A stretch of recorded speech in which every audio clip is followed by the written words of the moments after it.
रमजान के मुकद्दस महीने में अल्लाह के नेक बंदों ने अपने मुल्क की शान में आवाज बुलंद करने वालों पर हमला कर दिया। जिहादियों को भारत माता की जयकारों से भी दिक्कत है और टीवी पर गोल टोपी और बकरी सी दाढ़ी लिए मौलाना आकर कहेंगे हमारा खून शामिल। अब मैं कुछ जगहों के नाम लेता हूं जहां भारत के जीत की खुशी नहीं मनाई जा सकती। इसको प्रशासनिक और सरकारी तौर पर माना जा चुका है। पहला है यूपी का सहारनपुर। उत्तर है कि सहारनपुर एक मुस्लिम बहुल क्षेत्र है, इसलिए वहां भारत सरकार की सभी सीमाएं समाप्त होती हैं। करीमनगर और हैदराबाद के दिलसुख नगर में तिरंगा लिए फैंस को पुलिस ने दौड़ा दौड़ा कर पीटा।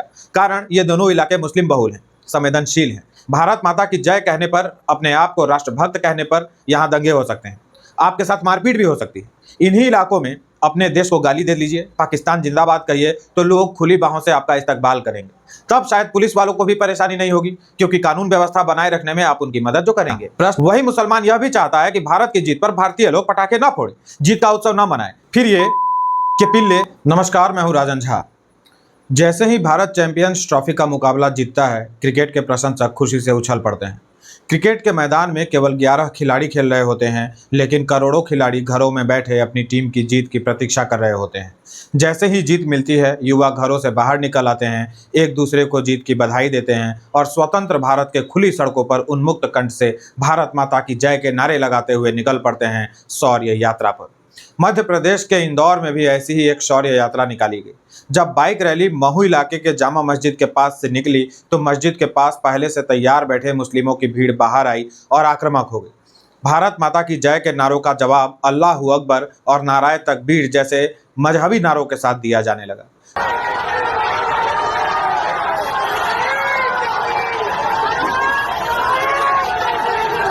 देखते देखते उन पर मस्जिद से निकली मुस्लिम भीड़ ने हमला कर दिया। रमजान के मुकद्दस महीने में अल्लाह के नेक बंदों ने अपने मुल्क की शान में आवाज बुलंद करने वालों पर हमला कर दिया। चैंपियंस ट्रॉफी का जश्न मनाने वालों पर पथराव किया। कुछ इलाकों में आगजनी भी हुई। स्थिति संभालने के लिए सेना बुलानी पड़ी। इस बार भी वही करने की कोशिश हो रही है जो हमेशा से होता आ रहा है।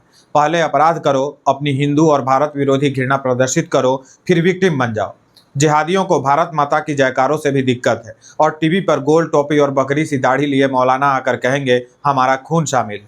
आज ये मौलाना आगे आकर क्यों नहीं कहते कि जिहाद का यह रास्ता ठीक नहीं है। जिन हिंदुओं ने बंटवारे के बाद हमें पनाह दी, उनके साथ, उस मुल्क के साथ गद्दारी मत करो। इस दोगली प्रजाति ने हमेशा अपना रंग दिखलाया है। हमारे देश के दोगले राजनेताओं के कारण यहाँ के बहुसंख्यक इनके अत्याचार सहने को भी बस। केवल चैंपियंस ट्रॉफी में जीत के बाद की घटनाओं को देखें तो तस्वीर साफ हो जाती है। इंदौर की ही तरह गुजरात के गांधीनगर में भी इसी तरह की एक बाइक रैली को कट्टरपंथी मुस्लिमों की भीड़ ने निशाना बनाया। रैली एक मस्जिद के पास से निकली। मस्जिद में बैठे लोगों ने इस पर आपत्ति जताई। कहा सुनी शुरू हुई नहीं कि रैली में शामिल लोगों पर हमला हो गया। लाठी डंडे लेकर उन पर ऐसे बरस पड़े कि लोगों को जान बचाने के लिए अपनी बाइकों को मौके पर छोड़कर भागना पड़ा। गुजरात पुलिस ने अब तक 11 दंगाइयों को हिरासत में लिया है। यूपी के आगरा में एक युवक सिद्धांत शर्मा की हत्या कर दी गई। सिद्धांत अपने दोस्तों के साथ एक जगह खड़े होकर चैंपियंस ट्रॉफी का फाइनल मैच देख रहा था। उसके साथ मौजूद दोस्तों ने बताया कि मैच देखने के दौरान ही 3 युवक बाइक पर आए। पहले उन्होंने इन लोगों पर रौब जमाया और गाली गलौज की। इसके बाद उन्होंने सिद्धांत से पैसे मांगे। इस बीच भारतीय टीम को लेकर अभद्र टिप्पणियां भी की, जिससे दोनों गुटों के बीच विवाद होने लगा। विवाद बढ़ा तो हमलावरों ने चाकू निकाल लिया और सिद्धांत की उससे गोद कर हत्या कर दी। सिद्धांत के दोस्त जो उसको बचाने के लिए आगे आए, उनके साथ भी मारपीट हुई। अब मैं कुछ जगहों के नाम लेता हूं जहां भारत के जीत की खुशी नहीं मनाई जा सकती। इसको प्रशासनिक और सरकारी तौर पर माना जा चुका है। पहला है यूपी का सहारनपुर। सहारनपुर में भारत की जीत का जश्न मना रहे लोगों पर पुलिस ने सख्ती की। पुलिस ने भीड़ को तितर बितर करने का प्रयास किया, लेकिन इसी दौरान एक सब इंस्पेक्टर ने एक युवक के हाथ से तिरंगा छीन लिया और उसे उल्टा पकड़ते हुए जश्न मनाने वालों को फटकार लगाने लगे, यानी तिरंगे को उल्टा पकड़ते हुए। इस घटना से भीड़ भड़क गई और पुलिसकर्मी के खिलाफ नारेबाजी शुरू कर दी। देखते ही देखते माहौल तनावपूर्ण हो गया और भीड़ ने पुलिसकर्मियों को घेर लिया। प्रश्न है कि पुलिस ने ऐसा क्यों किया। उत्तर है कि सहारनपुर एक मुस्लिम बहुल क्षेत्र है, इसलिए वहां भारत सरकार की सभी सीमाएं समाप्त होती हैं। ऐसे इलाकों को संवेदनशील कहते हुए मुस्लिम कट्टरपंथियों को देश के भीतर देश बनाने की खुली छूट दे दी जाती है। कुछ ऐसी ही कहानी है तेलंगाना की, जहां भारत की जीत का जश्न मना रहे लोगों पर पुलिस ने लाठीचार्ज किया। करीमनगर और हैदराबाद के दिलसुख नगर में तिरंगा लिए फैंस को पुलिस ने दौड़ा दौड़ा कर पीटा। कारण ये दोनों इलाके मुस्लिम बहुल हैं, संवेदनशील हैं। भारत माता की जय कहने पर, अपने आप को राष्ट्रभक्त कहने पर यहाँ दंगे हो सकते हैं, आपके साथ मारपीट भी हो सकती है।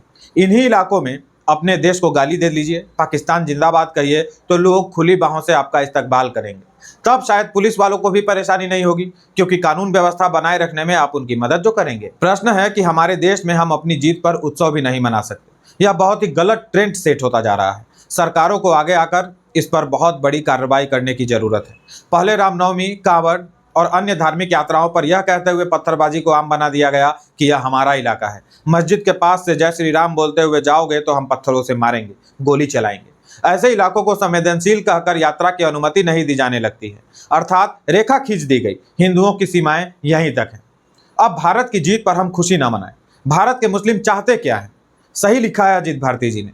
मुसलमान चाहता है कि वो पाकिस्तान की जीत पर पटाखे फोड़े और उसकी देशभक्ति पर किसी को संदेह ना हो। वही मुसलमान यह भी चाहता है कि भारत की जीत पर भारतीय लोग पटाखे ना फोड़े, जीत का उत्सव ना मनाएं। फिर ये कि पिल्ले यह रोना रोते हैं कि किसी के बाप का हिंदुस्तान थोड़े ही है। पहले भारत की जीत पर ये साले अफसोस मनाते थे, मुंह लटकाकर घरों में दुबक जाते थे। अब इनको पता है इनकी संख्या थोड़ी बढ़ गई है, इसलिए भारत की जीत की बौखलाहट बाहर आने लगी है। ये हमेशा इसी कोशिश में है कि कैसे भारत को इस्लामिक देश बना दिया जाए, और जब तक भारत इस्लामिक देश नहीं बनता तब तक बगल वाले पाकिस्तान से काम चला लेते हैं। मैं पुनः कहता हूं, सरकार को इस पर बहुत कड़ाई करनी होगी। इनकी हिंदू घृणा, भारत घृणा सब बाहर आ चुकी है, आगे भी आएगी। आपके पास साक्ष्य हैं, कठोरतम दंड दीजिए, क्योंकि हिंदू भी कब तक सहन करेंगे, एक सीमा होती है। आज के लिए इतना ही। वीडियो को अधिक से अधिक लोगों तक पहुंचाएं, चैनल को सब्सक्राइब करें, दूसरों से भी कराएं। सीधे आर्थिक सहायता पहुंचाना चाहते हैं तो इस QR कोड को स्कैन कर लीजिए। सावधान रहिए, जागरूक रहिए। बहुत बहुत धन्यवाद।